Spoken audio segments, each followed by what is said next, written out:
وبركاته. وعليكم السلام ورحمة الله وبركاته. الحمد لله نحمده ونستعينه ونستغفره ونعوذ بالله من شرور أنفسنا ومن سيئات أعمالنا. من يهده الله فلا مضل له ومن يضلله فلا هادي له. ونشهد أن لا إله إلا الله وأن سيدنا ومولانا محمد صلى الله عليه وسلم إن الله وملائكته يصلون على النبي يا أيها الذين آمنوا صلوا عليه وسلموا تسليما. اللهم صل على سيدنا ونبينا وشفيعنا وحبيبنا ومولانا محمد صلى الله عليه وعلى آله وأصحابه وبارك وسلم. قال الله تعالى في كلامه المجيد إن الذين كفروا من أهل الكتاب والمشركين في نار جهنم خالدين أولئك هم شر البرية. إن الذين آمنوا وعملوا الصالحات أولئك هم خير البرية إلى آخر السورة.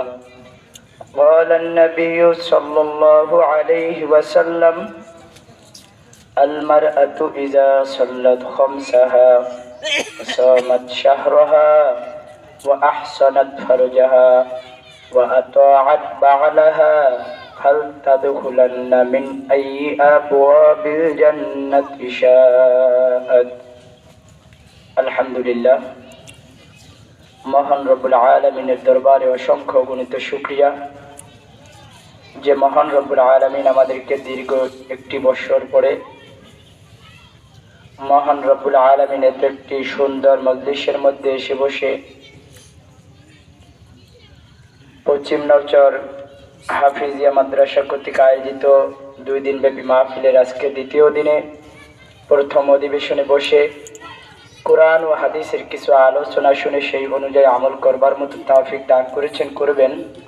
আমরা সকলে সেই মালিকের দরবারে শুকরিয়া দান বলি আলহামদুলিল্লাহ। মহান রব্বুল আলামিনের দরবারে আরো অসংখ্য শুকরিয়া যে মহান রব্বুল আলামিন অনেক মানুষের মধ্য থেকে যাচাই বাছাই করে এই সমাজের মধ্যে, এলাকার মধ্যে অসংখ্য অগণিত মানুষ রয়েছে, তাদের মধ্য থেকে যাচাই বাছাই করে মালিক আমাদেরকে তার এই পবিত্র মজলিসে বসার মতো, আসার মতো তৌফিক দান করেছেন।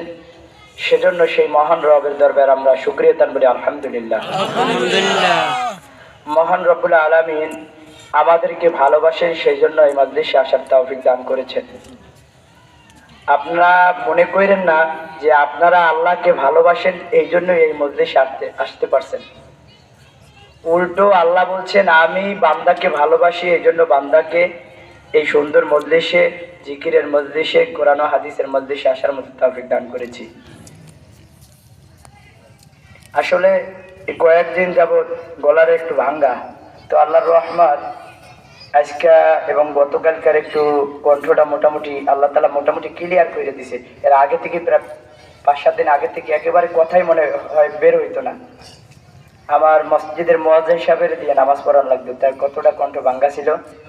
তো আলহামদুলিল্লাহ আজকে তো নিয়ত করছিলাম যে হুজুরের বসিও যে হুজুর গলা তো ভাঙ্গা, মনে হয় বলা সম্ভব হবে না। তারপরেও আল্লাহর রহমতে আল্লাহ তাআলা মোটামুটি রাখছে। ইনশাআল্লাহ চেষ্টা করব যতটুকু সময় পাই মালিকের কিছু আলোচনা করার। যে আলোচনাটা করব সকলেই আমলের নিয়তে শুনব, নিজেরা আমল করব, অপরকেও আমলের জন্য উৎসাহিত করব। আপনারা দোয়া করবেন হুজুর যা বলে হুজুর যেন নিজেও আলোচনা আমল করতে পারে এবং আমরা যারা শুনতেছি আমরাও যেন সেই অনুযায়ী আমল করতে পারি। রব্বুল আলামিন কোরআনুল কারীমের সূরা বাইয়িনার মধ্যে বলেন, ইন্নাল্লাযীনা কাফারু মিন আহলিল কিতাব ওয়াল মুশরিকিনা ফী নারি জাহান্নামা খালিদিনা ফীহা উলাইকা হুম শাররুল বারিয়া। যে আয়াতটা পড়েছি, মহান রব্বুল আলামিন বলেন, নিশ্চয় আহলে কিতাবদের মধ্যে যারা কাফের, আহলে হাদিস না, আহলে কিতাব অর্থাৎ খ্রিস্টান, নবী ঈসা আলাইহিস সালাতু ওয়াস সালামের উম্মত, এরা কিন্তু প্রায় আমাদের মতনই। তারা আমাদের কাছাকাছি, তাদের কিতাব আছে, সবকিছু আছে, কিন্তু তারা আল্লাহ মানে, রাসূলকে মানে, কিন্তু আল্লাহকে মানে না। নবী ঈসা যে সত্য নবী সেটা তারা বিশ্বাস করে, কিন্তু তারা এর লগে আরেকটু মিলায়, আল্লাহকেও বিশ্বাস করে, কিন্তু এরা তার সাথে আরেকটু মিলায় যে হযরত ঈসা আলাইহিস সালাতু ওয়াস সালাম আল্লাহ তাআলার সন্তান এবং তার মা বিবি মরিয়ম আলাইহিস সালাতু ওয়াস সালাম হইল আল্লাহ তাআলার স্ত্রী। এই ধারণার কারণে তারা কাফের। এই আহলে কিতাবদের মধ্যে আল্লাহ তাআলা বলেন, ইন্নাল্লাযীনা কাফারু, নিশ্চয় আহলে কিতাবদের মধ্যে যারা কাফের এবং মুশরিক, ফী নারি জাহান্নামা খালিদিনা ফীহা, তাদের ঠিকানা হলো জাহান্নাম। আল্লাহ বলছেন যে তাদের ঠিকানা, আহলে কিতাবদের ঠিকানা হলো জাহান্নাম। এরা কঠিন কালেও জাহান্নামে যেতে পারবে না। এই আহলে কিতাব এবং নাসারা, যারা ইয়াহুদি এবং নাসারা, এদের কথা রব্বুল আলামিন সূরা ফাতিহার শেষের আয়াতের মধ্যে বলে দিয়েছেন, গায়রিল মাগদুবি আলাইহিম ওয়ালাদ-দাল্লিন। এই আয়াতের মধ্যে আল্লাহ তাআলা বলে দিয়েছেন ওরা পথভ্রষ্ট, ওরা গুমরাহির মধ্যে রয়েছে। যাই হোক, এখানে মূল কথা হলো যারা মুমিন। এরপরের আয়াতটাই আল্লাহ রাব্বুল আলামিন বলেন, ইন্নাল্লাযীনা আমানু ওয়া আমিলুস সলিহাতি উলাইকা হুম খায়রুল বারিয়া। এর মধ্যে রয়েছে ফী নারি জাহান্নামা খালিদিনা ফীহা, যে তারা সারা জীবন জাহান্নামে থাকবে। উলাইকা হুম শাররুল বারিয়া।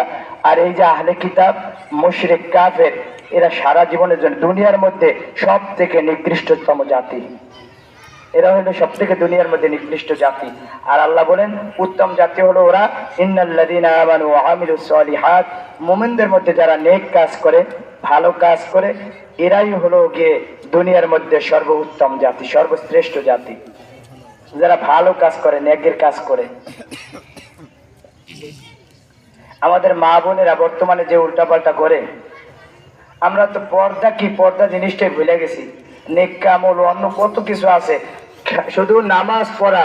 আমাদের কিছু মা বোন আছে আমার সমাজের মধ্যে, আমি তো এই সমাজে বড় হয়েছি, দেখছি আমার মা বোনেরা এমন ভাবে চলে, তারা মনে করে যে আমরা নামাজ পড়ছি এখনই আমার দায়িত্ব শেষ। কিন্তু আল্লাহ বলছেন না, তুমি শুধু নামাজ পড়লেই তোমার দায়িত্ব শেষ হয়ে যায়নি, বরং তোমার পর্দাও করতে হবে। আরে আম্মা জান ফাতেমা রাদিয়াল্লাহু তাআলা আনহা, মা ফাতেমা একদিন উম্মে জামিলের ঘরে গেছে। উম্মে জামিলের ঘরে গিয়ে ডাক দিছে, উম্মে জামিল, জামিলা তুমি কি ঘরে আসো? মা ফাতেমা রাদিয়াল্লাহু তাআলা আনহা যখন জামিলাকে ডাক দিলেন, জামিলা বললেন, জি হ্যাঁ ঘরে আছি। বলে, বোন আসো না, একটু তোমার সাথে খোশ গল্প করি। কেমন পর্দা করছে দেখেন মা, যে তুমি আসো একটু তোমার সাথে খোশ গল্প করি। উম্মে জামিল বলতেছে যে আমার স্বামী আমাকে এই অনুমতি দেয় নাই, স্বামী সফরে গেছে, স্বামী সফর থেকে আসুক, তার থেকে আমি অনুমতি নেই। অনুমতি নেওয়ার পরে তুমি আগামীকাল, আজকে রাত্রি আমার স্বামী আসার কথা, তার থেকে আমি অনুমতি নিয়ে রাখবো, তুমি আগামীকালকে আইসো, তোমার সাথে দেখা করব। একজন মহিলা মানুষ যাকে জান্নাতের সরদারিনী নবী বলেছেন, সে জান্নাতের সরদারিনী আছেন, তার সাথে, মহিলা মানুষ তার সাথে বলছে যে আমার স্বামীর আদেশ ছাড়া, আমার স্বামীর নির্দেশ ছাড়া আমি তোমার সাথে কথা বলতে পারি না, অনুমতি ছাড়া। আর আমার মা বোনেরা তো স্বামী বাহিরে রয়েছে, ওই অনুমতি তো দূরের কথা, বাজারে বুখাইনগর বাজারে যাইবে কখন, সেই ধান্দায় বইরে থাকে সবসময়। আর উম্মে জামিল কেমন ছিল, মা ফাতেমা একজন মহিলা মানুষ আসছে, তোমার সাথে একটু খোঁজ গল্প করি, আসো। তোমার হের ঘরে গেছে, কিন্তু উম্মে জামিল বলছেন আমার স্বামী অনুমতি না দিলে তোমার সাথে আমি কথা বলতে পারি না। বোন তোমার সাথে আমি আগামীকাল দেখা করব। আচ্ছা তুমি কালকে আইসো। স্বামী আসার পরে স্বামীর কাছ থেকে অনুমতি নিয়েছে, স্বামী গো মা ফাতেমা আসছিল, আল্লাহ রাসূল সাল্লাল্লাহু আলাইহি সাল্লামের মেয়ে ফাতেমা আসছিল, একটু আমার সাথে খই গল্প করতে চাইছিল, তুমি কি অনুমতি দাও? বলছে হ্যাঁ তোমাকে অনুমতি দিলাম, তুমি তার সাথে কালকে কথা বইলো। হযরতে মা ফাতেমা রাদিয়াল্লাহু তাআলা আনহা এরপরের দিনে আবার গেলেন উম্মে জামিলের ঘরে গিয়ে ডাক দিলেন, উম্মে জামিল তুমি ঘরে আছো নি? উম্মে জামিল ডাক দিয়ে বললেন, জি হ্যাঁ ঘরে আছি। আসো বোন, তুমি না বলছিলে আজকে আসতে, আজকে তোমার সাথে আমি খই গল্প করব। উম্মে জামিল একটা শিশু বাচ্চার আওয়াজ শুনতে পাইলেন, মাত্র 4 বছরের বাচ্চা। কয় বছরের? 4 বছরের বাচ্চা হযরতে হোসাইন মা ফাতেমার কোলে। উম্মে জামিল ডাক দিয়া বললেন, ফাতেমা আমি আমার স্বামীর থেকে অনুমতি নিয়েছিলাম শুধু তোমার সাথে দেখা করব, কিন্তু আজকে তো তোমার সন্তানকে নিয়ে আসছো, তোমার সাথে আমি দেখা করব না, তুমি আবার আগামীকালকে আসো। এরপরে তোমার সন্তানের অনুমতি আমি নেওয়ার পরে তোমার সাথে আমি সাক্ষাৎ করব। আর আমাদের মা বোনেরা করে কি, পরের দিন মা ফাতেমা রাদিয়াল্লাহু তাআলা আনহা আবার গেলেন। অনেকক্ষণ এরপরে অনুমতি নেওয়ার পরে হোসাইনকে সাথে নিয়ে গেলেন। দীর্ঘক্ষণ কথা বলার পরে উম্মে জামিল বলতেছেন, উম্মে জামিলকে মা ফাতেমা বলতেছেন, উম্মে জামিল আসলে তোমার সাথে আমার দেখা করা মূল উদ্দেশ্য নয় রে উম্মে জামিল,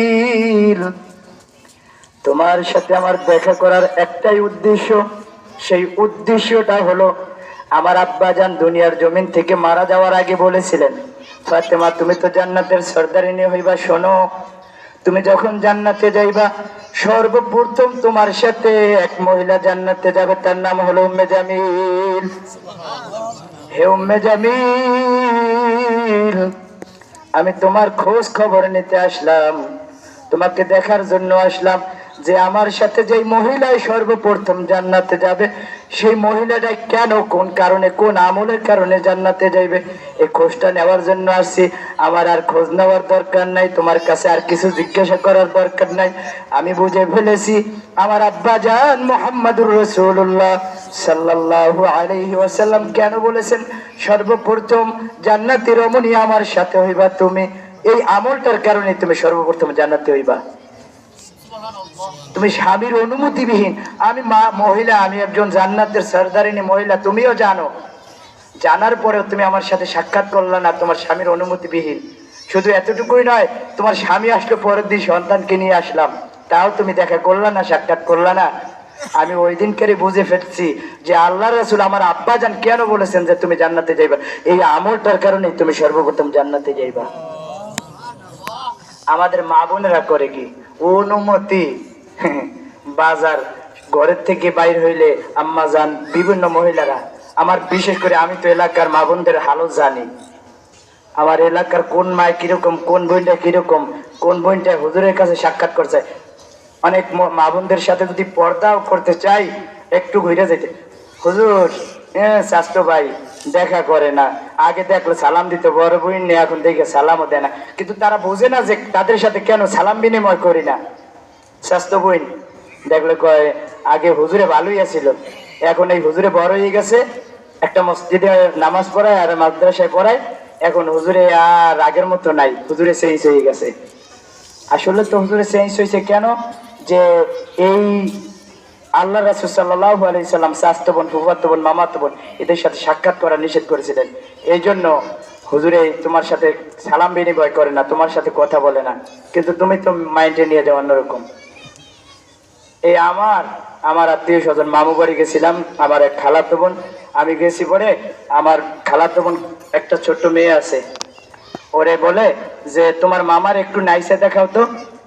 আমি বললাম যে মানে ইসলাম শিক্ষায় শিক্ষিত না হলে যে কতটা মুসিবত, বলে তোমার মামার একটু, আমার বলে হুজুর মানুষ পাগড়ি পুগড়ি মাথায়, বলে তোমার মামার একটু নাইসে দেখাও তো মা, একটা গান গাইয়ে শোনাও। আমি বললাম কমন সেন্স জ্ঞান কিছু আছে, কমন সেন্স জ্ঞানের কিছু আছে, এইটা আপনি আমার সাথে কেন বলেন?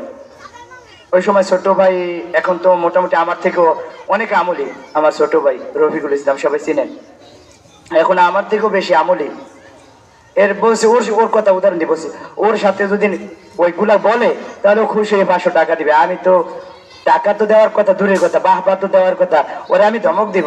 আপনি শুনাইতে পারেন তোমার হুজুর মামার একটা কেরাত শোনাও, তোমার হুজুর মামার একটা সূরা শোনাও, কিন্তু তা না কইরা সে আমার শুনাইতে কয় এরকম গান। ইসলামের জন্য দেখেন কতিপয় মুষ্টিময় কিছু মানুষ মিলা ইয়াহুদি নাসারাদের মতো বিশাল বিশাল সৈন্যবাহিনীকে ধ্বংস করে দিয়েছে। এই বর্তমান ফিলিস্তিনে হামাসের বাহিনী আর কয়টা? বিশ্ব শক্তি মোরল বলা হয় এই যুক্তরাষ্ট্র যাদের সাথে আছে, ইসরায়েলের সাথে। আর ইসরায়েলও বিশ্বের মধ্যে একটা পরাশক্তি। তাদের মতো একটা শক্তিকে হামাসের মতো কতিপয় লোকেরা দাবাই রাখছে। আর যুগে যুগে এইরকম যারা ইসলামের পথে হকের পথে ছিল, এই আফগানিস্তানের তালেবানরা বেশি বড় না, কিন্তু কিন্তু এখন আফগানিস্তানকে শাসন করে তালেবানরা, সামান্য কিছু মৌলবীরা শাসন করে। আর আমার বাংলার জমিনে হয়ে গেছে কি লূত আলাইহিস সালামের জমানার মতো হয়ে গেছে অবস্থা। লাওয়াতার এটা কেমন যেন আমার মনে হয় প্রধানমন্ত্রী কোন দিন জানি জায়েজ কইরা দেয়, পুরুষে পুরুষে মিলিত হওয়া। লূত আলাইহিস সালামের জাতি ধ্বংস হওয়ার একটাই কারণ ছিল, সেই কারণটা হলো তারা পুরুষে পুরুষে মিলিত হইতো। মহিলা থাকলেও জিবরাইল আলাইহিস সালাতু ওয়াস সালামকে আল্লাহ পাঠিয়ে দিয়েছেন, ফেরেশতাদেরকে পাঠিয়ে দিয়েছেন লূত আলাইহিস সালাতু ওয়াস সালামের ঘরে। সুন্দর বালকের সুরাত ধরে পাঠাই দিছে। এলাকার মধ্যে খবর হয়ে গেছে যে ওই বাড়ি 2 জন মেহমান আসছে, ছোট বালক সুন্দর, যেই রকম সুটাম দেহের অধিকারী ওই রকম সুন্দর, যাও না। লূত আলাইহিস সালাতু ওয়াস সালামের ঘরে যাই বলতেছে, যেগুলা এই পুরুষ লোভী শয়তান গুলাই, ওইগুলাই বলতেছে তোমাদের ঘরে নাকি 2 জন সুন্দর যুবক আসছে, ওদেরকে দাও, আমাদের হাতে হস্তান্তর করো। লূত আলাইহিস সালাম বলছেন, ইতিহাস বলে লূত আলাইহিস সালাম বললেন, আমার মেয়ে আছে, আমাদের মেয়েদেরকে তোমরা বিবাহ করে যা মনে চাই তাই করো, কিন্তু আমার মেহমানদের সাথে তোমরা খারাপ আচরণ করো না। তখন ফেরেশতারা বলছেন, আসলে আমরা দুনিয়ার কোনো মানুষ নাই নবী, আপনি টেনশন করেন না, আমরা হইলাম ফেরেশতা। আপনি আগামীকালকে ফজর হওয়ার আগে এই এলাকা ছাড়েন, ওদেরকে ওই এলাকাটা একেবারে উপর থেকে নিচু কইরা দিব, ওদেরকে উল্টো কইরা দিব। এই একটা শাস্তি। বর্তমানে বাংলাদেশের মধ্যেও বাংলা বইয়ের মধ্যে এরকম লেখা দিছে, শরীফ থেকে শরীফা হয়েছে। এই ঘটনাটা নিয়ে বর্তমানে পুরা ভাইরাল। শরীফ থেকে শরীফা, এটা নিয়ে একজন টিচার, মুসলমান যে দাবি করছে মুসলমান টিচার, সেইটার বিরোধিতা করছে। ব্র্যাক, এই যে আমরা বিকাশ কই, বিকাশে লেনদেন করি, এই বিকাশের হেরা আবার এইটাকে করতেছে, সমর্থন দিতেছে যে আচ্ছা এটা তো ভালো কথা। মানে তারা বাংলাদেশের মধ্যে চাইতেছে এই মুসলমানদের, অন্যান্য রাষ্ট্রে তো পুরুষে সমকামিতা, পুরুষে বিবাহ করা জায়েজ আছে, এইরকমের একটা বাংলাদেশের মধ্যেও চালু করার পায়তারা করতেছে। এইটা কেন বললো বইলা যে এইটা মুসলমানের সন্তানেরা পড়তে পারে না, পৃষ্ঠাটা ছিঁড়ে ফেলাইছে, এই জন্য তার চাকরি বাদ করে দিছে। আমরা কোন দেশে আছি? এত বেশি মুসলমান হওয়ার পরেও আমাদের ইমানের পাওয়ার নেই। বদরের যুদ্ধে মাত্র 313 জন সাহাবীদেরকে নিয়ে 1000-এর মতো সৈন্যদেরকে ধ্বংস করিয়া দিছে। এটার মধ্যে উতবা, সাহেবা, আবু জাহেলের মতো বড় বড় কট্টরপন্থী কাফেররা পর্যন্ত মারা গেছে।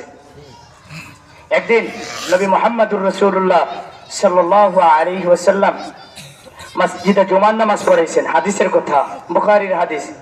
নবী মুহাম্মদুর রাসূলুল্লাহ সাল্লাল্লাহু আলাইহি ওয়াসাল্লাম জুমার নামাজ পড়ানোর পরে আমল করতেছেন, তাসবিহ তাহলিল টিপতেছে।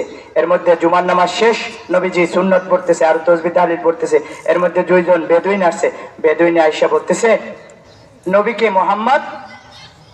মোহাম্মদ নবীকে বলছেন, সে তো ইবাদত করতেছে, নামাজ পড়তেছে।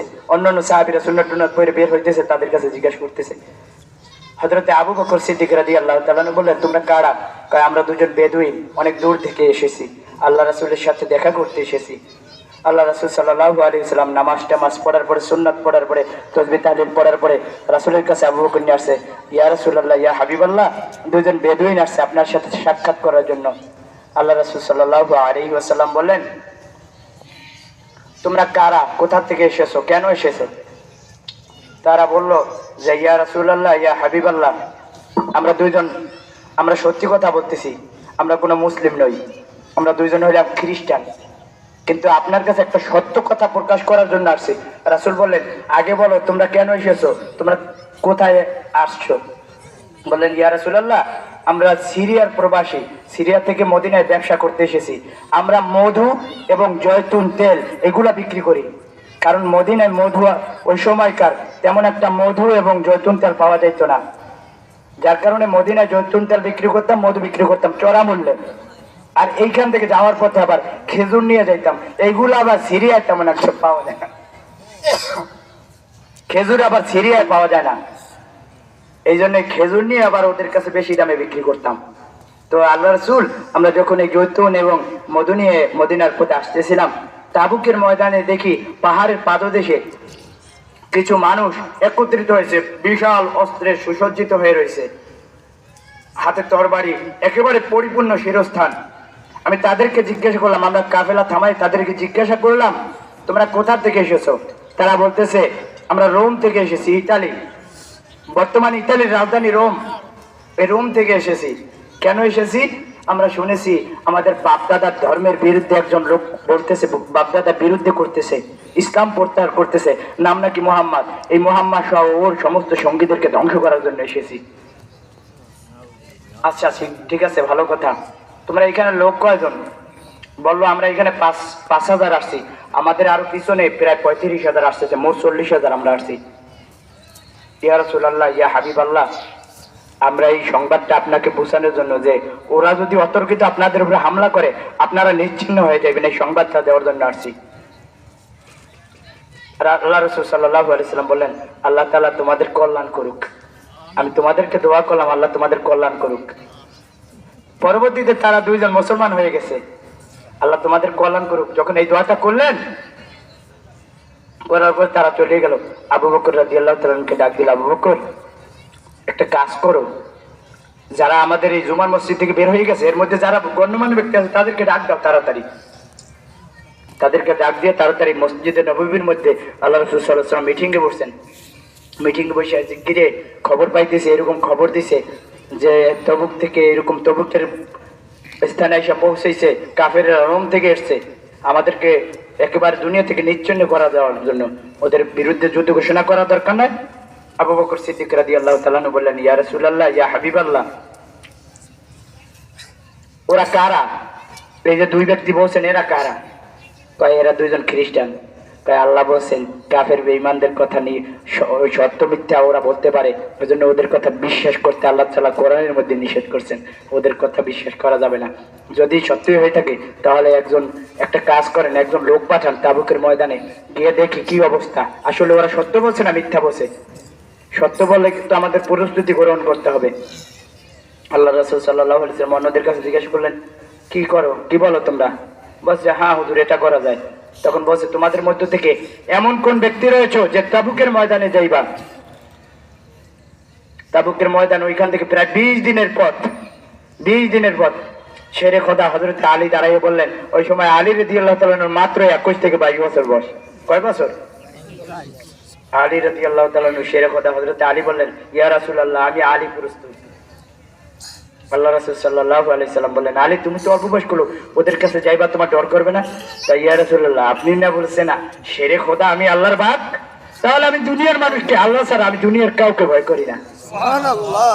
তাই আলী তুমিই পারবা, তবে আমি একাই যথেষ্ট। আলী বললেন আমি একাই যথেষ্ট। আল্লাহ রাসূল সাল্লাল্লাহু আলাইহি সাল্লাম বলেন, কোথাও সফরে বের হইলে একজন বের হইতে হয় না, 2 জন বের হইতে হয়।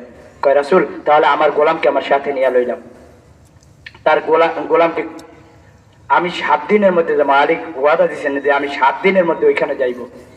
একটা উট নিয়ে যাইতে হলে 20 দিন সময় লাগে, সেখানে 7 দিনে যাইবে।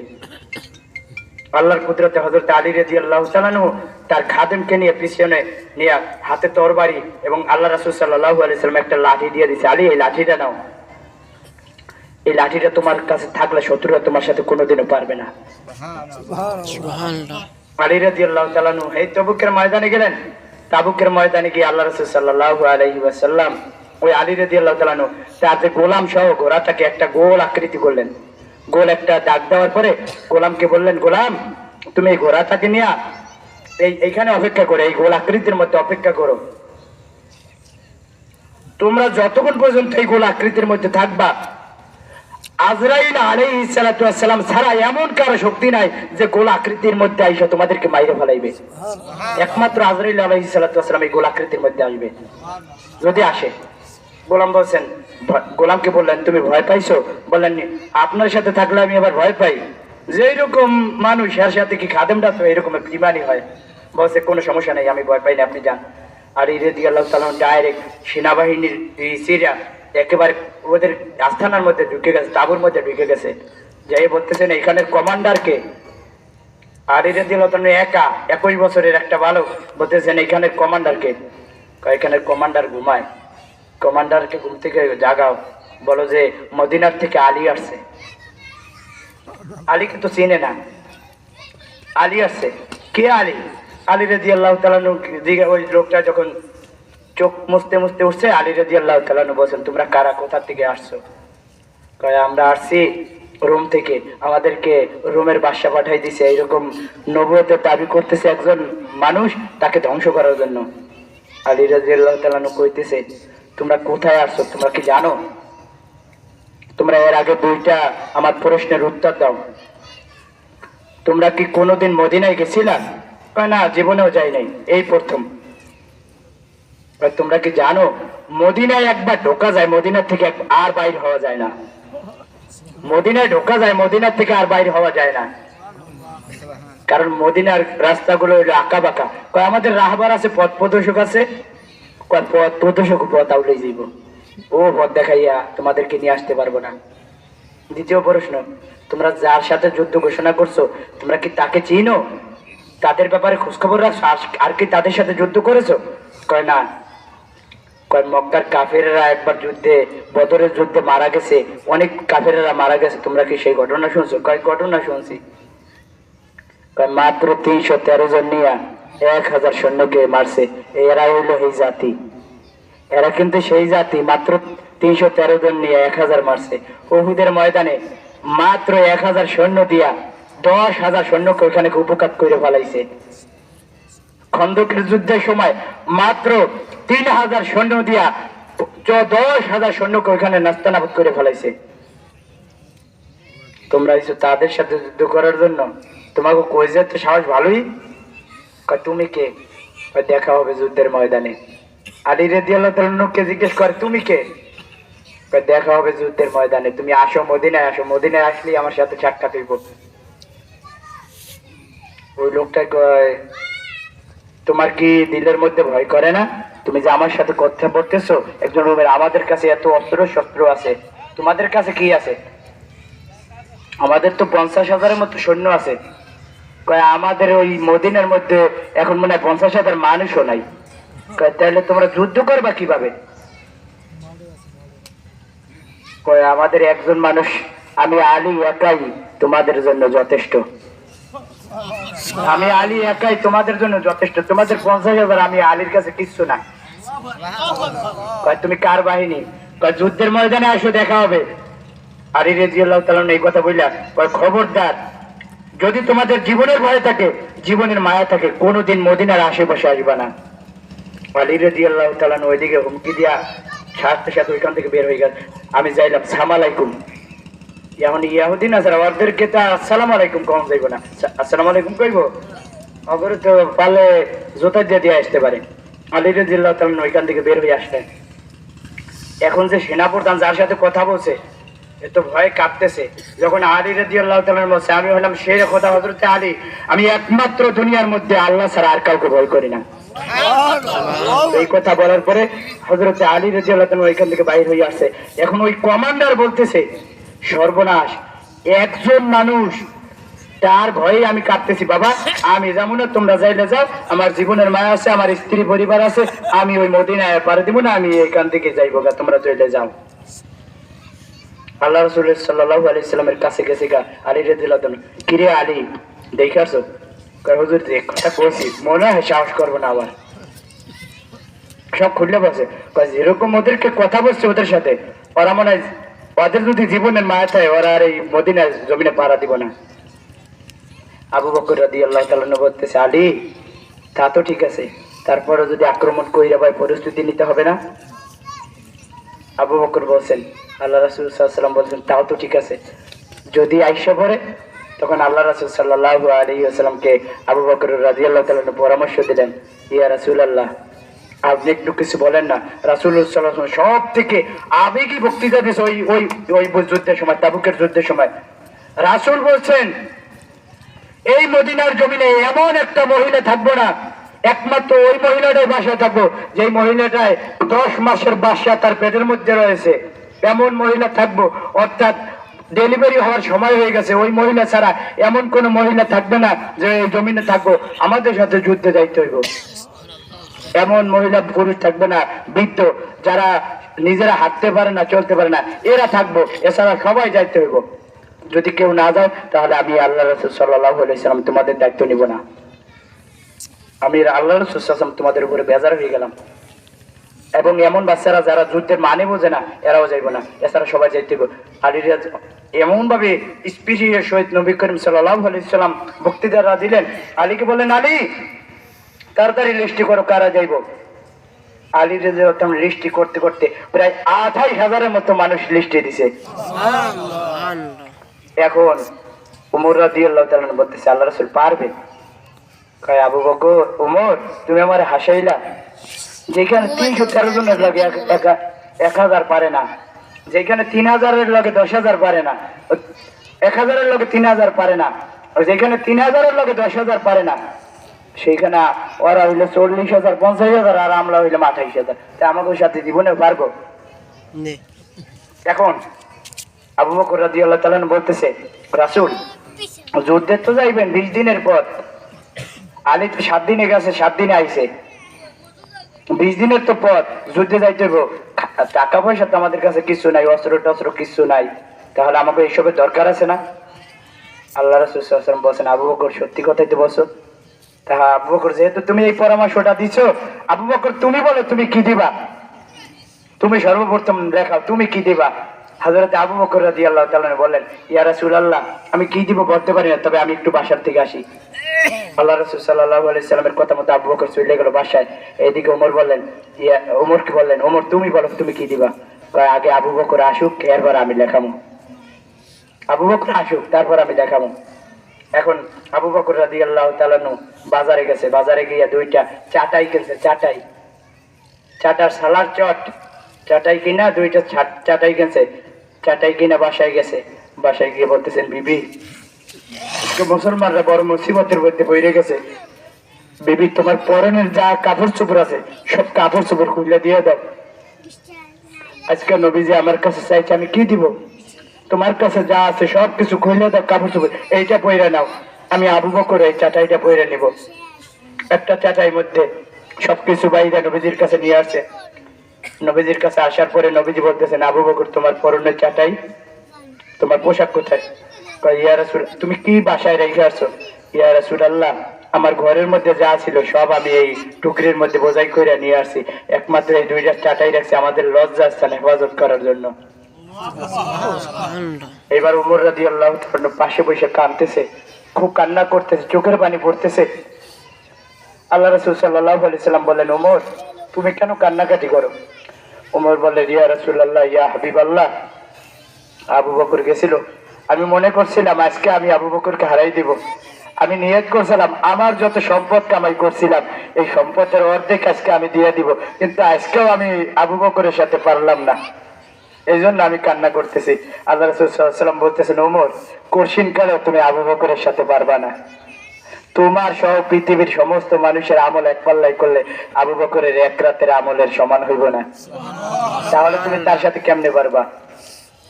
হেরে গেল। ওসমান তুমি কি দিবা? আল্লাহ রাসূল সাল্লাল্লাহু আলাইহি সাল্লাম বলেন, আল্লাহ রাসূল সাল্লাল্লাহু আলাইহি সাল্লাম ওসমান বলেন, আপনি কি চান? ওসমানকে বলছে তুমি কি দিবা? আল্লাহ রাসূল সাল্লাল্লাহু আলাইহি সাল্লামকে বলছেন, আপনি কি চান ইয়া রাসূলুল্লাহ? কয় তুমি একটা বলো। কয় না, আপনি আজকে যা চাইবেন আমি তাই দিব। কয় দিবা তো? কয় হ্যাঁ দিব। তাহলে একটা কাজ করো, তুমি আমাকে 300 উট দাও, ওই 300 ঘোড়া দাও, কারণ যুদ্ধ করতে হলে তো অস্ত্র টস্ত্র লাগবে, 300 ঘোড়া দাও। কয় দিলাম। 300 ঘোড়ার চাবুক লাগবে, চাবুক দাও, দিলাম। ঘোড়ার যে 20 দিন আসতে যাইতে 40 দিন, 20-40 আসতে যাইছে 40 দিন লাগবে, 40 দিনের খাবারের ব্যবস্থা করে দাও, দিলাম। ওইখানে 28,000 মানুষ, কতদিন থাকা লাগে কইতে পারি না, ওইখানে সবার এই 28,000 মানুষের খাবারের ব্যবস্থা করতে হবে, বললো দিলাম। শুধু এতটুকুই নয়, ওই সময় হযরতে ওসমান রাদিয়াল্লাহু তাআলা আনহু 7 মণ, কয় মণ? 7 মণ রূপা, 7 মণ রূপা, এক তোলা না, এক বড়ি না, 7 মণ রূপা এখানে আল্লাহ রাসূল সাল্লাল্লাহু আলাইহি ওয়াসাল্লাম এগুলো ছাড়া ওসমান রাদিয়াল্লাহু তাআলা নবীজিকে দিয়া দিছে এই যুদ্ধের জন্য। এরপরে বলছেন আরো লাগলে দিব। যে সময়কার একটা 12 মুদ্রায় মাত্র 12 রূপায়, 12 রূপায়, মাত্র 12 রূপায় একটা উঠকে না যাইতো, তাহলে 1 লক্ষ এরকম 7 মণ দিছে। তাই কি কি দিলে মনে করেন? 7 মণ রূপা। আপনি কি মনে করছেন আধা কেজি, 1 কেজি, 100 গ্রাম এরকম না, 7 মণ। এই ওসমান রাদিয়াল্লাহু তাআলা আনহু একবার মদিনায় গেছে নবী করিম সাল্লাল্লাহু আলাইহি সাল্লামের সাথে। মদিনায় গিয়ে যাওয়ার পরে এই ওসমান কেমন ওসমান দেখেন, ওসমান তো ধনী, আল্লাহ রাসূল সাল্লাল্লাহু আলাইহি ওয়াসাল্লাম বলেন ওসমান গনি, অর্থাৎ একজন বিশিষ্ট ব্যবসায়ী, শিল্পপতি, তার কাছে তো অভাব নাই। মক্কায় মদিনায় যাওয়ার পরে মদিনার পানি হইলো নোনতা, লবণাক্ত, মক্কার পানি হইলো খুব মিষ্টি, মদিনার পানি নোনতা। মদিনায় যাওয়ার পরে নবী রাসূল সাল্লাল্লাহু আলাইহি ওয়াসাল্লাম বললেন, হে মদিনার বাসীরা, তোমাদের উপরে আমি মুহাম্মদ সাল্লাল্লাহু আলাইহি ওয়াসাল্লাম খুবই খুশি, কিন্তু একটা দিক দিয়ে তোমাদের উপরে আমি বেজার, আমার তোমাদের উপরে নাখুশি রইলাম। তোমাদের এখানে আবহাওয়া ভালো, পরিবেশ ভালো, ভাষা ভালো, কিন্তু তোমাদের পানিটা আমার কাছে বেশি ভালো লাগে না। তোমাদের মধ্যে এমন কোন ব্যক্তি আছো, মদিনার বাসীদের মধ্যে এমন কোন ব্যক্তি আছো যে আমার একটু মিষ্টি পানি পান করাইবা? যদি কেউ একজনে, কারণ মদিনার সমস্ত পানি হইলো একেবারে নোনতা পানি, তো ওরা পাইব কোথায়, মিষ্টি পানি পাইব কোথায়? তোমাদের মধ্যে এমন কোন ব্যক্তি আছো যে আমাকে একটু মিষ্টি পানি পান করাইবা? সবাই আস্তের উপরে মাথাটাকে নিচের দিকে নোয়াই দিছে, বলছে এমন কোন ব্যক্তি নাই। এখন অনেকক্ষণ জীবনের পরে বলতেছেন, আমি তোমাদেরকে ওয়াদা দিলাম, যদি কেউ আমাকে এক গ্লাস মিষ্টি পানি পান করাইতে পারে, তাকে আমি হাউজে কাউসারের 1 গ্লাস পানি খাওয়াবো। আরে হাউজে কাউসারের এমন পানি যার মাধ্যমে জীবনে পিপাসা লাগবে না, কোশ্চিন কারো পিপাসা লাগবে না।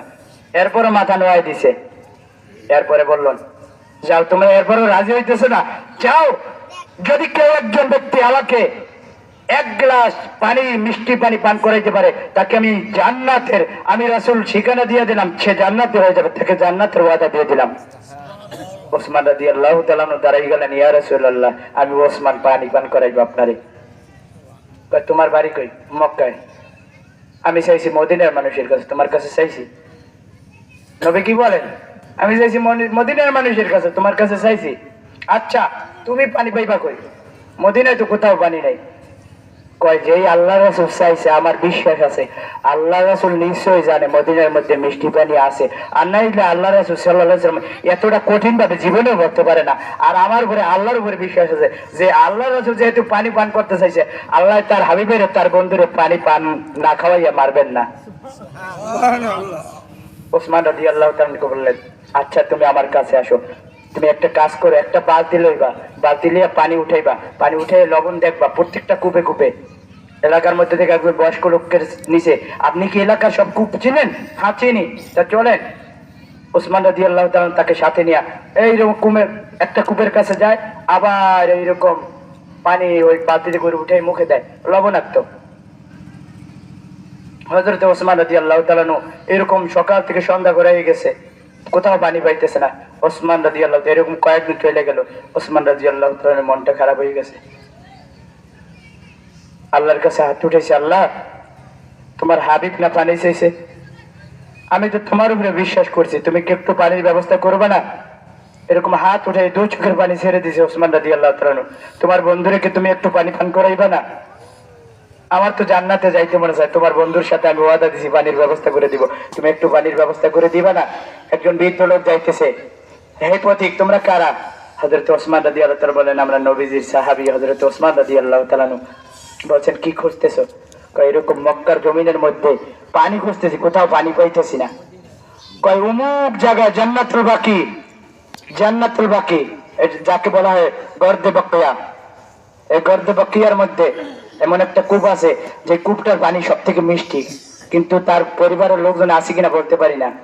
আর মদিনার নিয়ম ছিল একজন আর কূপের থেকে একজনে কোনো আরেকজনে পানি পান করতো না, যার কারণে জানতো না যে ওই কূপের মধ্যে মিষ্টি পানি আছে, একজনের পানি একজনের পান করতো না, কারণ ঝগড়া বাজে যাইতো, বুঝেন নাই, ঝগড়া বাজে যেত, এই জন্য ওই লোকটা মারা গেছে, ফ্যামিলি সহ সবাই মারা গেছে, ঠিকানা দিয়ে দিছে গর্তে বক্তিয়ার মধ্যে পানি রয়েছে, তোমরা ওইখানে যাও, ওইখান থেকে কিছু পানি নিয়ে এবার নবীজিকে পান করাও। তোমরা কার জন্য আসছো? নবী মোহাম্মদুর রাসূলুল্লাহ সাল্লাল্লাহু আলাইহি ওয়াসাল্লাম তিনি কোথায় অবস্থান করছে? একেবারে নবীজির কাছাকাছি, নবীজি যেখানে বসে ভাষণ দিতেছে এগুলা বলতেছে এর কাছাকাছি কূপটা, কিন্তু পানি খুঁজতেছে এলাকার মধ্যে। কূপ ছিল একটা জঙ্গলের মধ্যে, মানে মানুষটা মারা যাওয়ার কারণে অনেক আগে মারা গেছে, মারা যাওয়ার কারণে ঝোপঝাড় পইরা কূপটা ঢাইকে রয়েছে। এখন ওই লোকটাই বলতেছেন, বৃদ্ধ লোকটাই বলতেছেন, নবী মোহাম্মদ যিনি ইসলাম প্রচার করেন, আমি নিশ্চিত তার জন্যই আল্লাহ তাআলা এই নবীর জন্য এই পানির ব্যবস্থা করে রেখেছে, কাউকে এই সন্ধানটা দেন নাই, আল্লাহ তাআলা তাকে পান করাইবো এই জন্য।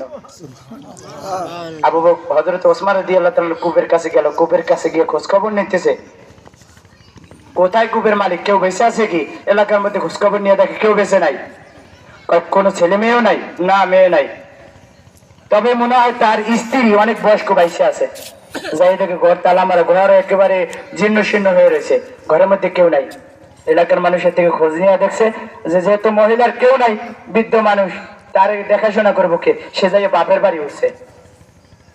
ওসমান রাদিয়াল্লাহু তাআলা এই পথ পাড়ি দিয়া, দীর্ঘ পথ পাড়ি দিয়া ওই বাড়িতে গেছে, যাই বৃদ্ধ মহিলাকে বলতেছে, আমার নবীজির এক গ্লাস পানির দরকার আছে, তুমি কি এক গ্লাস পানি দিবা? কইছে না, পানি দেওয়া যাবে না, একমাত্র মদিনার মধ্যে আমার কূপটার পানি মিষ্টি, আর তুমি সেইগুলা চাও বিনা পারিশ্রমিকে, বিনা টাকা? বলছে তুমি কি চাও? আমার এইরকম 10টা কূপের পরিমাণ যদি টাকা দাও তাহলে আমি তোমার আমার ওই কূপটা দিব। মহিলা লইছে ভালো মতো বেঁচেইয়া। কত টাকা? কয় 1 লক্ষ দিরহাম লাগবে, 1 লক্ষ টাকা। ওই সময় 1 লক্ষ টাকা। ওসমান রাদিয়াল্লাহু তাআলা বললেন মাত্র 1 লক্ষ টাকা, তুমি যদি আমার সম্পত্তি গুলা সব চাইতে আমি তোমার দিয়ে দিতাম, যাও তোমার 1 লক্ষ টাকা থেকে আমি 1 টাকা কম দিব না, তোমার আমার কূপটা কিনে নিলাম। রাসূল সাল্লাল্লাহু আলাইহি ওয়াসাল্লামের কাছে গেছেন পানি নিয়ে, ইয়া রাসূলুল্লাহ ইয়া হাবিবাল্লাহ, এই পানি। ওসমান তুমি কোথায় পানি পাইলা? কয় হুজুর এই যে গর্দে বাকিয়ার মধ্যে পানি পাইছি। কয় ওসমান এটা কেমনে সম্ভব? কয় আল্লাহ রাসূল আল্লাহ তাআলা আপনার পানি খাওয়াইবো, এজন্য আপনার জন্য স্পেশাল ভাবে গর্তটাকে আল্লাহ তাআলা কূপটাকে এই সারা মদিনাবাসীদের থেকে হেফাজতে রেখেছে। ওসমান রাদিয়াল্লাহু তাআলা নবীজি বুকের মধ্যে জড়াই নিলেন। ওসমান তুমি হইলা গনি, শুধু সম্পদের দিক দিয়ে তুমি ধনী না, তুমি জান্নাতের মধ্যে সব থেকে ধনী থাকবা। দুনিয়ার মধ্যে যেমন ধনী আছো, জান্নাতে হবো এরকম তুমি ধনী থাকবা। এই সেই ওসমান। আমরা কি করতেছি? ওসমান রাদিয়াল্লাহু তাআলা এরকম অগণিত অসংখ্য রয়েছে। ওসমান রাদিয়াল্লাহু তাআলা সব থেকে সাহাবীদের মধ্যে সব থেকে বেশি লজ্জাশীল ছিল। ওসমান রাদিয়াল্লাহু তাআলার মতো লজ্জায় পৃথিবীর জমিনের মধ্যে মহিলাদেরও নাই। একজন মহিলা এতটা লজ্জা পায় না, মহিলাদের একেবারে মাথা নিচু করে কাপড় চুপড় দিয়ে ঢাইকা এবার ওসমান রাদিয়াল্লাহু তাআলা যাইতে। এজন্য বলতে চাই যে সংক্ষিপ্ত কিছু মানুষের মাধ্যমে কোথা থেকে কোথায় গেলাম গিয়া, যে সাধারণ কিছু মানুষ মুসলমানরা যদি একত্রিত থাকে, কোনো বাপের ভূতের সাহস নাই এই পৃথিবীর জমিনে বিধর্মী নাস্তিক্যবাদী চালু করবে? পারবে জীবনেও? যদি 313 জন দিয়া 1000 খানে শূন্য ধ্বংস করতে পারে বদরের ময়দানে, যদি উহুদের ময়দানে 1000 সৈন্য দিয়া 3000 সৈন্য ধ্বংস করতে পারে, যদি খন্দকের ময়দানে মাত্র 3000 সৈন্য দিয়ে 10,000 ধ্বংস করতে পারে, তাহলে এটা তো অনেক পরের ব্যাপার। আর আমাদের 90% মুসলমানদের এলাকা বাংলাদেশ, এর মধ্যে এখন বর্তমানে কি চলতেছে? আমাদের সরকার সবসময় বলছে যে সে মুসলমান, আমরাও মানি যে সে মুসলমান, নামাজি তাসবিহ তাহলিল পড়ে, কিন্তু তিনি কেন প্রশ্রয় দেয় বুঝে আসে না। আমার ছোট্ট মাথায় বুঝে আসে না, বড়গুলো তো চিন্তা করতে করতে মনে হয় শেষ। নাস্তিক্যবাদী আমাদের মধ্যে এতটা গভীরভাবে ঢুকাই দিছে, যার কারণে মুসলমানরা আজকে অপদস্থ হইতেছে। বেশি দিন বাকি নাই যে বাংলাদেশে একদিন এই নাস্তিক্যবাদী দলেরা আমেরিকা বাংলাদেশের মধ্যে আক্রমণ করবে। আর এমনিতে তো আমাদের বর্তমান সরকারের সাথে তাদের সাথে তেমন একটা লেনদেন ভালো না। আমাদের বাংলাদেশ বর্তমান সরকারের সাথে ইন্ডিয়া সরকারের সাথে ভালো একটা সম্পর্ক আছে, আমেরিকা সরকারের ধারও ধারে না। তাই বড় শত্রু শত্রু হয়ে গেলে কিন্তু মুসিবতও আছে। আমেরিকা থেকে যদি আক্রমণ করে বাংলাদেশ মনে হয় বাঁচানো সম্ভব না। আর ওই লূত আলাইহিস সালামের জাতির মতো মনে করেন না আমরা পীর বুজুর্গ নামাজি আছি, আল্লাহ তাআলা আমাদেরকে হেফাজত করবে, তাই সেই কথা আপনারা মনে করেন না। কারণ লূত আলাইহিস সালামের জাতির সময় ভালো মানুষ সহ ওই এক আল্লাহর ওলির ঘটনা শুনেন না, খুব তসবিহ তাহলিল পড়ে আর এলাকার মধ্যে সবাই আকাম কুকাম করে বেড়ায়। ফেরেশতা গজব নিয়ে আসছে, গজব নিয়ে আইসা দেখতেছে একজন আল্লাহওয়ালা মানুষ মসজিদের মধ্যে বসে খুব জিকির আজকার তসবিহ তাহলিল নামাজ রোজা করতেছে। আল্লাহর কাছে রিপোর্ট দিল, আল্লাহ তোমার জন্য একজন ওলি তো ইবাদত করতেছে, তারে সহ কি ধ্বংস করে দিব? আল্লাহ তাআলা বললেন ওরে সহ ধ্বংস করে দাও। কারণ ও নিজের চিন্তা করতেছে, ও নিজের চিন্তা করতেছে, পৃথিবীর জনগণের চিন্তা করে না, পৃথিবীর মানুষের ও সমাজের মানুষের চিন্তা করে না। এই জন্য যারা দায়ী ইলাল্লাহ, যারা আল্লাহ দিন প্রচার করে তারা মানুষের কথা চিন্তা করে। এই আলেমেরা মাদ্রাসার হুজুরেরা চিন্তা করে মানুষগুলা তো মূর্খ হয়ে গেছে, তাদের সন্তানদেরকে কেমনে আলেম বানানো যায়। ওরা আলেম হইয়া ফজরের সময় গভীর রজনীতে ওইটা আল্লাহর কাছে মোনাজাত করবে, আল্লাহর কাছে বলবে আল্লাহ আমার সন্তানের জীবনে, আমার মা বাবার জীবনের গুনাহগুলো মাফ করে দাও। আরে ছোট্ট সন্তান যে হয় ছোট ওই 4ই হয়, যে হয় 9 হয়, এরকম একটা কথা আছে না, 9 30 হয়, যে আর যে হয় না 90তেও হয় না। এই যে কুতুবউদ্দিন বখতিয়ার কাকি রহমাতুল্লাহি আলাইহি মাত্র 4 বছর বয়স মাদ্রাসায় গেছে। মাদ্রাসায় যাওয়ার পরে হযরত কুতুবউদ্দিন বখতিয়ার কাকির মা নিয়ে গেল, হুজুর আমার সন্তানটাকে নিয়ে আসছি, আমার সন্তানটাকে একটু আলিফ বা তা শিখাইয়েন। কুতুবউদ্দিন বখতিয়ার কাকি রহমাতুল্লাহি আলাইহিকে যখন মাদ্রাসায় দেওয়া হলো, হুজুর বললেন বাবা তুমি বলো আলিফ বা তা সা। কুতুবউদ্দিন বখতিয়ার কাকি রহমাতুল্লাহি আলাইহি বলতেছেন আউযু বিল্লাহি মিনাশ শাইতানির রাজিম বিসমিল্লাহির রহমানির রহিম আলিফ লাম মিম যালিকাল কিতাবু লা রাইবা ফিহি ইলা আখিরিস সূরা। এরকম ভাবে কুতুবউদ্দিন বখতিয়ার কাকি রহমাতুল্লাহি আলাইহি 15 পারা পর্যন্ত তেলাওয়াত করে শোনাইলেন। হযরত কুতুবউদ্দিন বখতিয়ার কাকি রহমাতুল্লাহি আলাইহির উস্তাদ বললেন সন্তান তোমার মা তো একটা সূরা আলিফ বা তা শিখানোর জন্য এখানে পাঠাইছে, এই সন্তান তোমার মাকে আগামীকালকে আমার কাছে আসতে বলবা, ওই তোমার মাকে জিজ্ঞাসা করবো তোমার মা কি আমার সাথে মস্করা আরম্ভ করেছে। পরের দিন আসার পরে মহিলাকে জিজ্ঞাসা করলো কুতুবউদ্দিনের মা তুমি তো তোমার কুতুবউদ্দিনকে আলিফ বা তা সা শিখাইতে বলেছো, তোমার কুতুবউদ্দিন তো আলিফ বা তা সা শিখে নাই, ও তো আমাকে তো আলিফ লাম থেকে 15 পারা পর্যন্ত শোনাইলো, তুমি কি আমার সাথে মস্কারি করতেছো? তুমি বলতেছো আলিফ বা তা শিখাইতে, ও তো বলতেছে কোরআনের 15 পারা পর্যন্ত। কুতুবউদ্দিনের মা দু চোখের পানি ছেড়ে দিয়ে বললেন হুজুর আমি নিজেও জানি না আমার কুতুবউদ্দিন এভাবে কিভাবে পারে। এই কুতুবউদ্দিন সেই কুতুবউদ্দিন যেই কুতুবউদ্দিনের ঘটনা আপনারা জানেন। এই কুতুবউদ্দিনের মা যখন কুতুবউদ্দিন মাত্র 6 বছর বয়স হয়ে যায়, মা সন্তানকে ইসলাম শিক্ষায় শিক্ষিত করার জন্য, নামাজের ট্রেনিং দেওয়ার জন্য সন্তান কুতুবউদ্দিন বখতিয়ার কাকিকে বললেন কুতুবউদ্দিন তুমি যদি আল্লাহ তাআলার ইবাদত করো, নামাজ পড়ো, তাহলে নামাজের মধ্যে তুমি খাবার পাইয়া যাইবা। কিন্তু কুতুবউদ্দিনের মা এরকম আল্লাহর সাথে তার সাথে সম্পর্ক করানোর জন্য ওই জায়নামাজের নিচে খাবার রাখতো। একদিন কুতুবউদ্দিনের মা তালিম দেওয়ার জন্য কোথাও গেলেন, আসতে আসতে দেরি হয়ে গেছে। কুতুবউদ্দিন বখতিয়ার কাকি রহমাতুল্লাহি আলাইহি এইবার নামাজ টামাজ পড়ার পরে জায়নামাজের দিকে তাকাইয়া দেখে যে খাবার সুন্দর সুঘ্রাণযুক্ত খাবার, ওইদিকে তার মা আসতে পারে না, না আসার কারণে তার মায়ের টেনশনের মধ্যে পড়ে গেছে। আল্লাহ আমার কুতুবউদ্দিন বখতিয়ার, ওকে বলেছিলাম আমি প্রতিদিনকার জায়নামাজের নিচে খাবার দিতাম, আজকে তো কুতুবউদ্দিন বখতিয়ার কাকির কাছে আমি নাই, আমি তো থাকলে খাবার দিতাম, আজকে ও যদি জায়নামাজের নিচে খাবার না পায় আল্লাহ তাহলে ও তো তোমার উপরে রাজি খুশি হইব না, বেজার হয়ে যাইব, ও তো নাস্তিক হয়ে যাইব, আল্লাহ তুমি একটা ব্যবস্থা করে দিও। এই দেখো কুতুবউদ্দিন বখতিয়ার কাকি রহমাতুল্লাহি আলাইহির মা আয়েশা দেখতেছে, কুতুবউদ্দিন বখতিয়ার কাকি রহমাতুল্লাহি আলাইহির মা আয়েশা দেখতেছে ঘুমাইতেছে বাচ্চা। কুতুবউদ্দিন বাবা তুমি কি নামাজ পড়েছো? তাহলে নামাজ না পড়লে নামাজ পড়ে নাও, খেয়ে নাও। কুতুবউদ্দিন বখতিয়ার কাকি রহমাতুল্লাহি আলাইহি বলতেছেন, মা আজকে এমন খাবার দিলা গো মা,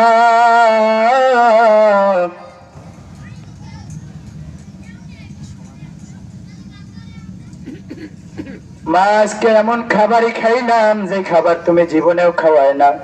কুতুবউদ্দিনের মার আর বাকি রইল না, আল্লাহ তাআলাই ব্যবস্থা করিয়া দিয়েছে। এরপরে আল্লাহ তাআলার কাছে কুতুবউদ্দিনের মা আল্লাহর কাছে দোয়া করলো, আল্লাহ তুমি যেহেতু আমি আল্লাহ তোমার সাথে পরিচয় করানোর জন্য আমার কুতুবউদ্দিনকে এইরকম শিক্ষা দিয়েছি, ও আল্লাহ তুমি যেহেতু তোমার নিজের পরিচয় আমার কুতুবউদ্দিনকে দিয়ে দিলে, আল্লাহ তুমি আমার কুতুবউদ্দিনকে তোমার ওলি না বানাইয়া অন্ধকার কবরে নিও না। এই কুতুবউদ্দিন সেই কুতুবউদ্দিনকে আল্লাহ তাআলা এমন ভাবে কবুল করেছে মায়ের দোয়ার কারণে, যে এরকম বাইজিদ বোস্তামীকে আল্লাহ তাআলা কবুল করেছে এক গ্লাস পানির কারণে। কুতুবউদ্দিন বখতিয়ার কাকিকে আল্লাহ তাআলা এমন ভাবে কবুল করেছে, এই কুতুবউদ্দিন বখতিয়ার কাকি রহমাতুল্লাহি আলাইহি যখন ভারতের জমিনে দিল্লির জমিনে যখন কুতুবউদ্দিন বখতিয়ার কাকি রহমাতুল্লাহি আলাইহি বয়স হয়ে গেছে, 80 বছরের মতো বয়স হয়ে গেছে, মারা গেছে। মারা যাওয়ার সময় আগ মুহূর্তে খাদেমকে বলে গেছে, খাদেম আমি যখন দুনিয়ার জমিন থেকে চলে যাইব এমন ব্যক্তি ছাড়া আমার জানাজা পড়তে দিবে না, যে ব্যক্তি কোনদিন বালেগ হওয়ার পর থেকে আজ পর্যন্ত আমি কুতুবউদ্দিন মারা যাওয়ার আগ পর্যন্ত কোনদিন জামাতের সহিত নামাজকে ত্যাগ করে নাই। আমার নামাজ এমন ব্যক্তি পড়াইব, জানাজার নামাজ এমন ব্যক্তি পড়াইব যেই ব্যক্তি কোনদিন আসরের সুন্নাত যেগুলা কোনো পড়া ওয়াজিব নয়, সুন্নাত নয়, পড়লেও চলে না পড়লেও চলে, আমরা তো পড়ি না, এই আসরের সুন্নাত আজ পর্যন্ত ছাড়ে নাই, এমন ব্যক্তি জানাজা পড়াইব। ওই ব্যক্তির মধ্যে আরো একটা গুণ থাকতে হইব, যেই ব্যক্তি কোনদিন বেগানা নারীর দিকে তার চোখ দিয়ে তাকায় নাই। এরকম মানুষ আসি বিদায় তো কুতুবউদ্দিন বখতিয়ার কাকি বলে গেছেন, সে না জানলে কি আর বলতো, জানে বিদায় বলছেন। যাই হোক, কুতুবউদ্দিন বখতিয়ার কাকি রহমাতুল্লাহি আলাইহি দুনিয়ার জমিন থেকে চলে গেলেন। মারা যাওয়ার পরে এরকম মারা গেছে মনে করেন 10টার দিকে 11টার দিকে, দুপুর ঘরে আসর হয়ে যাইতেছে, কোনো খবর নাই, লক্ষ লক্ষ মানুষ জমায়েত হয়ে গেছে। হুজুরের জানাজা এমন ব্যক্তি পড়াইবো যে ব্যক্তির মধ্যে 3টা গুণ আছে, এমন ব্যক্তি ছাড়া আমাদের হুজুর জানাজা পড়াইতে নিষেধ করছে। হুজুর বলছে যে কেউ যদি এমন ব্যক্তি না থাকে বাধ্যতামূলক হয়ে তোমরা আমাকে বিনা জানাজা দাফন দিবা, তারপরে এমন ব্যক্তি ছাড়া আমার জানাজা দিবা না। আসর ঘনাই আসছে, হঠাৎ একজন ব্যক্তি আসছেন, বলছে আমাকে ছেড়ে দাও, আমাকে ছেড়ে দাও, আমি নামাজ পড়াবো, আমি কুতুবউদ্দিন বখতিয়ার কাকি রহমাতুল্লাহি আলাইহি নামাজ পড়াবো। খোঁজ নিয়ে দেখা যায় ওই লোকটা হইল ওই সময়কার ভারতের প্রধানমন্ত্রী, ভারতের মন্ত্রী হইল প্রেসিডেন্ট মাহমুদ আলতামাশ রহমতুল্লাহ, ভারতের প্রেসিডেন্ট, একজন প্রধানমন্ত্রী সে। আর কুতুবউদ্দিন বখতিয়ার কাকি রহমাতুল্লাহি আলাইহি লাশটাকে ধরে বলতেছেন, ও কুতুবউদ্দিন তুমি তো দুনিয়ার জমিন থেকে চলে গেলা, আমার এত বছর হয়ে গেল, আমার এই গোপন রহস্যটা দুনিয়ার কোনো মানুষ জানত না, তুমি তো নিজে চলে গেলা আর আমার গোপন রহস্যটা দুনিয়ার মানুষের কাছে ফাঁস কইরা দিয়ে গেলা। কুতুবউদ্দিন তুমি কিন্তু কাজটা ঠিক করলা না। দেখেন কেমন মানুষ ছিল।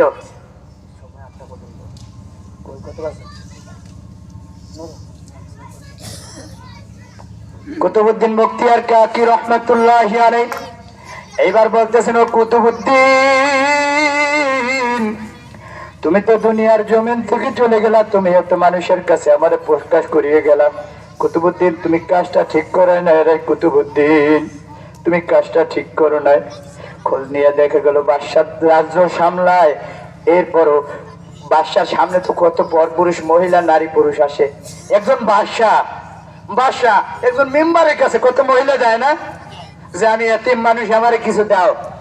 কিন্তু কুতুবউদ্দিন বখতিয়ার কাকি রহমাতুল্লাহি আলাইহি এমন লোকের কথা কয়ে গেছে মাহমুদ আলতামাশ, যে ব্যক্তিটা যে ব্যক্তিটার কাছে যাওয়ার পরে যে ব্যক্তিটা রাজ্য পরিচালনা করতো, আর ওই লোকটায় রাজ্য পরিচালনা করার পাশাপাশি কোনোদিন যা নামাজগুলাকে ছাড়ে না, আসরে সুন্নাত পর্যন্ত ছাড়ে না, সেই লোকটায় জীবন ভর এত বছর হয়ে গেছে রাজ্যটাকে পরিচালনা করতেছে, এই 80-90 বছরের মধ্যে কোনোদিনকার তিনি 5 ওয়াক্ত নামাজের জামাত ত্যাগ করে না। তাহলে লোকটা কেমন?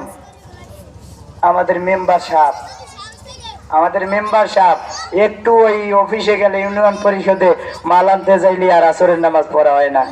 একটা সমাবেশে গেলে, আজকে প্রধানমন্ত্রী হাসিনা আসবো, বরিশালে বঙ্গবন্ধু উদ্যানে আসবো, একটু দেখা করব, দেখা করতে যাই নামাজ আর হয় না। কারণ প্রধানমন্ত্রী সামনে, যদি আমি সামনের থেকে সইরে যাই তাহলে তো আর এই জায়গাটা পাবো না, আরেকজনে মাইরে ফেলবে, আর সামনে আসার সুযোগ পাবো না। এই জন্য নামাজ যায় যাক, আমার প্রধানমন্ত্রী সামনেরটা আমি ছাড়তেছি না। কিন্তু কেমন রাজ্য পরিচালনা করতেন মাহমুদ আলতামাশ। এই জন্য আপনার সন্তানকে কওমি মাদ্রাসায় ভর্তি করলে অনেক ফায়দা। সন্তান আপনার জন্য দোয়া করবে। এই যে মাদ্রাসায় হেফজখানা ছাত্ররা প্রতিটা দিন, হয়তো হুজুরে জানে ভালো, আপনি খোঁজ নিয়ে দেখেন প্রত্যেকটা মাদ্রাসায়, এখন তো শীতকাল, 5টার সময় উঠায়, 4:30টার সময় উঠায়। আমি যখন চলাভাঙ্গা বরগুনা পড়তাম, হুজুরে দেখতাম হাফেজ আনসার সাহেব, তিনি ছাত্রদেরকে 3:30টার সময় উঠাইতো। হুজুরে একজন খুব আল্লাহওয়ালা আমলি লোক ছিল, এখন নাই চলাভাঙ্গায়। হুজুরে দেখতাম আমাদেরকে উঠাই দিত, আমারে আবার পাগলা করে ডাকতো, শিল্পী। গজল টজল গাইতাম, শেরটের বলতাম, মসজিদে বৈশা সবাই এসার পর ঘুমাইতাম, আমি খালি শের কইতাম। হামদে বেহদ মরখুদায়ে পাকেরা আকে ইবাদতে মুশতে খাকেরা আবু আব লা তরিনে মর্দে মা মুর্দায়ে সদ সালারা হাইমি কোনাদ ইবাজজ হক দিগারে কাইমি কোনাদ, এরকম ডাক দিয়া শের কইতাম আর গজল গাইতাম। হুজুর কইতে, পাগলা, তোর কারণে মানুষগুলা ঘুমাইতে পারে না, তুই এরকম গজল কাজ কা। তাই ওই সময় উঠেয়া হুজুরে বলতো, এই গজল টজল না গায়ে কাজ করে, একটা নামাজ পর কামে লাগবো। সে সময় উঠাই দিত হুজুরে, কওমিয়া ছাত্রদেরকে উঠাইতো। দায়িত্ব ছিল হেফজখানার প্রধান, কিন্তু কওমিয়া ছাত্রদেরকে উঠাইতো, ডাক দিত। যারা আওয়াজ পেতো, যাকে অভ্যাস ছিল, তারা উঠে এইরকম নামাজ পড়তো। আর নামাজ পড়ে কি তারা ওই নামাজ পড়ে কি এমনি করতো, গান টান গাইতো নাকি? গান গাইতো না, আল্লাহর কাছে দোয়া করতো, আল্লাহ আমার মাতার জেহেনকে বাড়াইয়ে দাও, আল্লাহ আমার ওস্তাদেরা যেন পড়ালেখা ভালো মতো পারে, এরকম দোয়া করতো না? আমি যেন ভালো মতো পড়ালেখা করতে পারি, আমার মা বাবা অন্ধকার কবরে চলে গেছে, আল্লাহ তুমি মাফ করে দাও, এরকম দোয়া করতো। তো এই হেফজখানার সন্তানেরাও গভীর রজনী তো ওইটা দোয়া করে, আল্লাহ ও রব্বুল আলামিন, মা বাবা কত কষ্ট করে যত্ন সহকারে আমাদেরকে লালন পালন করলো, রব্বুল আলামিন হেফজখানায় পড়ি, কোরআন পারি না, কোরআন বুঝি না। অনেক ছাত্র আছে 2 বছরে 1 বছরে হাফেজ হয়ে যায়, রব্বুল আলামিন 4 বছর হয়ে গেছে, 5 বছর হয়ে গেছে, এখনো পর্যন্ত হাফেজ হইতে পারিনি। আল্লাহ তুমি যদি আমার মেধাকে খুলিয়া দাও, আমি নিশ্চয়ই হাফেজ হয়ে যাইব। রব্বুল আলামিন আমার মা বাবা অন্ধকার কবরে চলে গেল, আল্লাহ তুমি মা বাবার কবরের আযাবকে মাফ করিয়া দাও, কারণ মা বাবা অতি কষ্ট করি আমাকে লালন পালন করলো। এই তো পটুয়াখালীর খবর, এই পটুয়াখালী বেশি দূর নয়, পটুয়াখালী একটা মাদ্রাসা ছাত্র হেফজখানার ছাত্র, হাফেজে কোরআন হয়েছে, পটুয়াখালী বেশি দূর নয়, নাম হলো আব্দুল্লাহ। এই আব্দুল্লাহ হাফেজ হওয়ার পরে আজকে যেমন হুজুরে প্রধান অতিথি সাহেব ছাত্রদেরকে পাগড়ি পরিধান করাইবো, হাফেজদেরকে পাগড়ি পরিধান করাইবো, ওই আব্দুল্লাহকেও হাফেজ সাহেব হুজুরে প্রধান অতিথির মাধ্যমে পাগড়ি পরিধান করাইবো। সমস্ত হাফেজ ছাত্রদেরকে পাগড়ি পরিধান করাইতেছে। আব্দুল্লাহকে ডাকে, আব্দুল্লাহ ও আব্দুল্লাহ, স্টেজে আসো বাবা, স্টেজে আসো, তোমাকে পাগড়ি পরিধান করাইবো। আব্দুল্লাহকে এত ডাকে আব্দুল্লাহ আসে না। সহকারী হাফেজ সাহেবকে বলেন, হাফেজ সাহেব হুজুর আপনি খোঁজ নিয়ে দেখেন আব্দুল্লাহ কেন আসে না, আব্দুল্লাহ কোথায়, আব্দুল্লাহ কি করতেছে।